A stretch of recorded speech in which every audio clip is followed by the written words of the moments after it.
là, ce que Trump avance, ça serait quoi l'impact? D'abord, est-ce que c'est nos chartes, j'imagine, je sais que c'est totalement différent. On se souvient comment.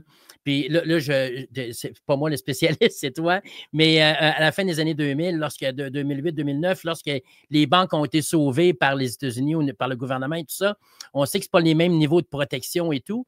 J'imagine que si on acceptait que des banques américaines viennent au Canada, ça veut dire qu'on doit revoir la loi totalement. Est-ce que ça serait quoi à ce niveau-là, les impacts, et qu'est-ce que ça implique? Ben, en théorie, les banques américaines peuvent s'ouvrir des succursales au Canada. C'est juste qu'il faut qu'elles respectent en toute forme la réglementation canadienne. Tout comme les banques canadiennes qui ont des succursales aux États-Unis, et il y en a, respectent la réglementation des États-Unis. C'est pas impossible pour une banque des États-Unis de créer des succursales au Canada, c'est juste qu'il faut qu'elle respecte les lois canadiennes. Et oui, les lois canadiennes sont beaucoup, beaucoup plus contrôlantes par rapport à la sécurité financière, par rapport à plein d'autres choses. Et c'est justement ce qui nous a sauvés, nous, pendant le crash banquier de 2008-2009, c'est que nos banques étaient réglementées beaucoup plus serrées, avec beaucoup plus de crans de sécurité. Alors, encore une fois, je comprends la frustration des Américains de voir qu'il y a des banques canadiennes qui opèrent aux États-Unis et l'inverse n'est pas vrai, mais c'est pas une question d'impossibilité politique, c'est juste une question de réglementation différente. La menace d'annexer le Canada, il revient tout le temps avec ça. Il n'y en aura plus de tarifs si le Canada s'annexe aux États-Unis.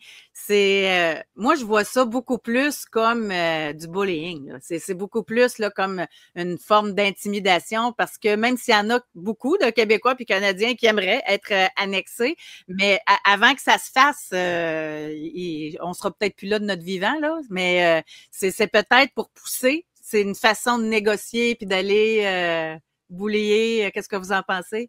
Tout ça, ça ressemble, selon moi, à ce qu'on pourrait appeler une négociation par épée de Damoclès.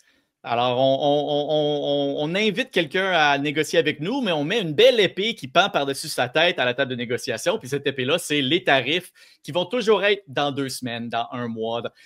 On se souvient, la première fois qu'il en a parlé, c'était avant même qu'il soit président. Il a dit, le jour de mon inauguration, il va y avoir des tarifs. Là, il y a eu des négociations pendant le mois au complet pour finalement arriver à quelques jours avant l'inauguration pour dire ça va peut-être attendre un peu. On l'a appris le jour même de l'inauguration que ça n'allait pas être le cas. Ça allait recommencer la semaine prochaine.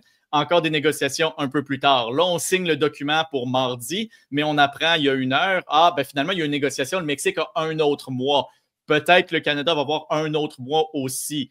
Mais c'est ça, c'est de la négociation avec une menace. Tu ne peux pas négocier avec quelqu'un quand il a ta tête sur le bio. C'est pas de même que ça fonctionne, une négociation de bonne foi. Ça donne pas l'impression qu'il veut négocier non plus. Faut que tu veuilles négocier, puis il donne pas cette impression-là du tout.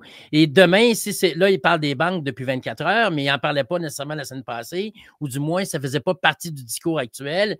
Demain, ça va être quoi, là, mais moi non plus, je pense pas qu'on peut vraiment négocier. Puis c'est pour ça que je suis d'accord avec Fernand tout à l'heure. On doit réagir.